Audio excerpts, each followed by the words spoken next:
Hello दोस्तों, मैं हूं सुखाराम। स्टडी चैनल में आपका सबका स्वागत है। कक्षा 9th माखनलाल चतुर्वेदी कैदी और कोकिला कविता का भावार्थ आज पेश कर रहा हूं।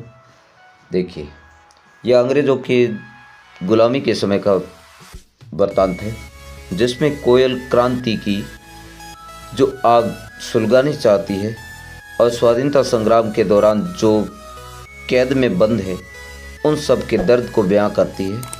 अब देखिए क्या होता है। क्या गाती हो, क्यों रह जाती हो कोकिल बोलो तो, क्या लाती हो, संदेश किसका है कोकिल बोलो तो। अब देखिए, उपयुक्त पंक्तियों में कवि ने कारागार में बंद एक स्वतंत्रता सेनानी की मनोदशा को दर्शाया। रात के घोर अंधकार में कारागृह के ऊपर जब वो एक कोयल को गाते हुए सुनता है तो उसके मन में कई तरह के भाव और प्रश्न उत्पन्न होने लगते हैं। उसे ऐसा लगता है कि कोयल उसके लिए कोई संदेश लेकर आई है, कोई प्रेरणा का स्रोत लेकर आई है। उससे इन प्रश्नों का बोझ सहा नहीं जाता है और वो एक एक करके कोयल से सारे प्रश्न पूछने लगता है। वो सर्वप्रथम कोयल से पूछता है कि तुम क्या गा रही हो, फिर गाते गाते तुम बीच बीच में चुप क्यों हो जाती हो। वो कोयल से कहता है, हे कोयल, जरा बताओ तो, क्या तुम मेरे लिए कुछ संदेश लेकर आई हो? अगर कोई संदेश लेकर आई हो तो उसे कहते कहते चुप क्यों हो रही हो, और ये संदेश तुम्हें कहाँ से मिला, जरा मुझे बताओ तो। आगे क्या कहते देखिए। ऊंची काली दीवारों के घेरे में, डाकू चोरों बटमारों के डेरे में, जीवन जीने को देते नहीं पेट भर खाना, मरने भी देते नहीं तड़प रह जाता है, जीवन पर अब दिन रात कड़ा पहरा है, शासन है या तम का प्रभाव गहरा है, हिमकर निराश कर चला रात भी काली, इस काली माँ मैं जगी क्यों आली। अब देखिए, इस पंक्तियों का भाव है। देखिए, इन पंक्तियों में कवि ने अंग्रेजों के अत्याचार और उसके काले कारनामों को जनता के सामने प्रस्तुत किया। क्योंकि पराधीन भारत में जेल में बंद स्वतंत्रता सेनानी जेल में बंद होने के कारण अत्याचार और दयनीय स्थिति का वर्णन करता हुआ कहता है कि इस जेल के अंदर अंधकार में काली और ऊंची दीवारों के बीच डाकू चोरों उच्चकों के साथ रहना पड़ रहा है, जहां उसका कोई मान सम्मान भी नहीं है। जबकि स्वतंत्रता सेनानियों के साथ इस तरह का बर्ताव नहीं किया जाना चाहिए। उन्हें जीने के लिए पेट पर खाना भी नहीं दिया जाता है और ना ही उन्हें मरने दिया जाता है, यानी कि उन्हें तड़पा तड़पा कर जीवित रहना भी प्रशासन का उद्देश्य है। इस प्रकार उनकी स्वतंत्रता पूरी तरह से छीन ली गई है और उसके ऊपर रात दिन कड़ा पहरा होने लगा है। अंग्रेजी शासन उसके साथ घोर अन्याय कर रहा है और अंग्रेजों के राज में स्वतंत्रता सेनानी को आकाश में भी घोर अंधकार रूपी निराशा दिख रही है, जहां न्याय रूपी चंद्रमा का थोड़ा सा प्रकाश भी नहीं है। इसलिए स्वतंत्रता सेनानी के माध्यम से कवि कोयल से पूछता है, हे कोयल, इतनी रात को तू क्यों जाग रही है, दूसरों को क्यों जगा देती है, क्या तू कोई संदेश लेकर आई है? तब कहते, क्यों हुक पड़ी वेदना बोझ वाली सी, कोयल बोलो तो, क्या लूटा मर्दुल वैभव की रखवाली सी, कोयल बोलो तो। माखनलाल चतुर्वेदी बड़ी ही सुंदर बात बताते हैं। आगे क्या कहते हैं। इन पंक्तियों में कवि ने कोयल में के स्वर में निहित वेदना के बोझ को समान बताकर पराधीन भारतवासियों के मन में छिपी वेदना की तरफ इशारा किया। जेल में बंद स्वतंत्रता सेनानी कोयल की आवाज़ में दर्द का अनुभव करता है। उसे ऐसा लगता है कि कोयल ने अंग्रेज सरकार द्वारा किए जाने वाले अत्याचार को देख लिया है और इसलिए उसके कंठ से मीठी और मधुर ध्वनि के बजाय वेदना का स्वर सुनाई पड़ रहा है, जिससे कोयल के दर्द की हुक शामिल है। कवि के अनुसार कोयल अपनी वेदना सुनाना चाहती है, इसलिए कवि कोयल से पूछ रहा है, कोयल बोलो तो, तुम्हारा क्या लुट गया है जो तुम्हारे कंठ से वेदना की ऐसी हुक सुनाई पड़ रही है। कोयल तो सबसे मीठी और सुरीली आवाज़ के लिए विख्यात है, जिसे गाते हुए सुनकर कोई भी मनुष्य प्रसन्न हो उठता है। लेकिन जेल में बंद स्वतंत्रता सेनानी कोयल की आवाज़ ना तो सुरीली लगी है और ना ही मीठी लगी, बल्कि उसे कोयल की आवाज़ में दुख और वेदना की अनुभूति हुई है। इसलिए वो व्याकुल हो उठा है और कोयल से बार बार पूछने लगा कि बताओ कोयल, तुम्हारे ऊपर क्या विपदा आई, क्या बावड़ी हुई, अर्धरात्रि को चीखी कोयल बोलो तो, किस दावानल की ज्वालाएं है दिखी कोयल बोलो तो। अब देखिए, इसमें क्या कहते हैं। स्वतंत्रता सेनानी को कोयल का इस तरह अंधकार से भरी आधी रात में गाना चीखना बड़ा ही अस्वाभाविक लगा। इस वजह से उसे कोयल को बावली कहते हुए उससे पूछा, तुम्हें क्या हुआ है, तुम इस तरह रात को क्यों सीख रही हो?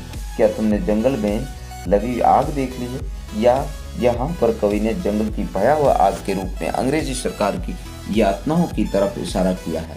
उन्हें ऐसा लग रहा है कि कोयल ने अंग्रेजी सरकार की हैवानियत देख ली है, इसलिए वो चीख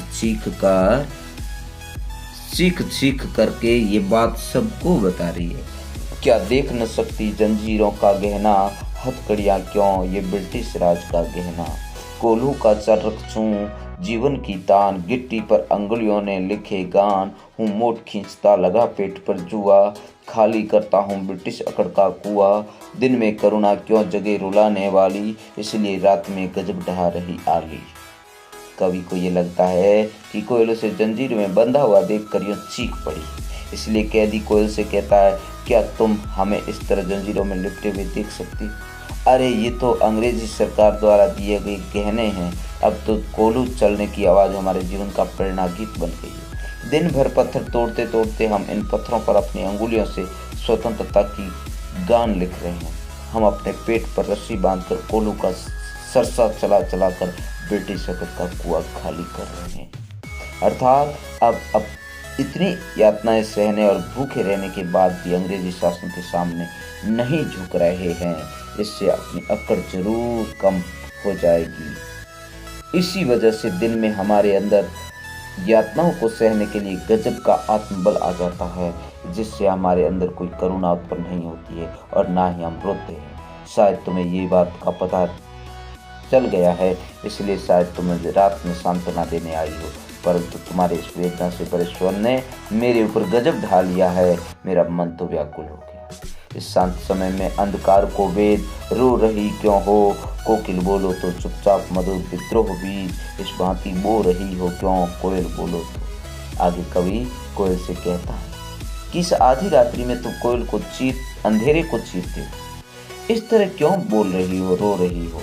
कोयल बोलो तो क्या तुम्हारे अंदर अंग्रेजी सरकार के खिलाफ विद्रोह के बीज बोना चाहती हो? या इस तरह कवि ने जेल में कैद एक स्वतंत्रता सेनानी के मन की दशा का वर्णन किया है कि किस प्रकार कोयल ये गीत गा गा कर भारतीयों में देश प्रेम और देशभक्ति की भावना को मजबूत बनाना चाहती है, ताकि वे अंग्रेजों की परतंत्रता से मुक्ति पा सके। आगे क्या कहा है, काली तू रजनी भी काली, शासन की करनी भी काली, काली लहर कल्पना काली, मेरी काल कोठरी काली, टोपी काली कमली काली, मेरा लोह श्रृंखला काली, पहरे की हूँ कृति व्याली, तिस पर है गाली ए आली, यानी सब काली काली काली काली। उसके बाद क्या कहते देखिए, क्योंकि काली करतूतों के बारे में ये सब बताया है, काले कारनामों के बारे में बताया है। प्रस्तुत पंक्तियों में कवि ने अंग्रेज शासन के दौरान जेल में स्वतंत्रता सेनानियों के साथ हो रहे घोर अत्याचार का वर्णन किया है। काले रंग को हमारे समाज में फैले दुख और अशांति का प्रतीक माना गया है, इसलिए कवि ने यहाँ हर चीज को काला बताया है। कवि कैदी के माध्यम से कह रहा है कि कोयल तो खुद काली है, ये रात भी घोर काली है। ठीक इसी तरह अंग्रेज सरकार द्वारा की जाने वाली सारी करतूतें भी काली है। जेल की काली चार दीवारी से चलने वाली हवा भी काली है। मैंने जो टोपी पहनी हुई है वह भी काली है, और जो कंबल में ओढ़ता हूँ वो भी काला है। मैंने जो लोहे की जंजीरें पहन रखी वो भी काली है। इस वजह से हमारे अंदर आने वाली कल्पनाएं भी काली हो गई है। इतनी यातनाओं को सहने के बाद हमें हमारे ऊपर दिन भर नजर रखने वाले पहरेदारों की हुंकार और गाली भी सुननी पड़ती है, जो किसी काले सांप की भांति हमें डसने को दौड़ती है। अब देखो, इस काले संकट सागर पर मरने की हो मदमाती, कोयल बोलो तो अपने चमकीले गीतों को क्यों कर होते राती, कोयल बोलो तो। क्या कहते हैं देखिए, कवि ये नहीं समझ पा रहा है कि कोयल स्वतंत्र होने के बाद भी इस अंधेरी आधी रात में कारागार के ऊपर मंडरा कर अपनी मधुर आवाज में गीत क्यों गा रही है। क्या वो इस संकट में खुद को इसलिए ले गई कि उसने मरने की ठान ली है? इसका कोई लाभ होने वाला नहीं है। इसीलिए कैदी कोयल से पूछ रहा है, हे कोयल बताओ, तुम क्यों इस विपरीत परिस्थिति में भी आज़ादी की भावना जगाने का गीत गा रही हो?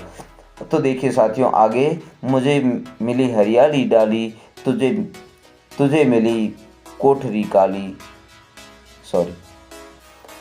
तुझे मिली हरियाली डाली, मुझे मिली कोठरी काली, तेरा नभ भर में संसार, मेरा 10 फुट का संसार, तेरे गीत कहावे वाह, रोना भी है मुझे गुनाह, देख विषमता तेरी मेरी, बजा रही तिस पर रणभेरी।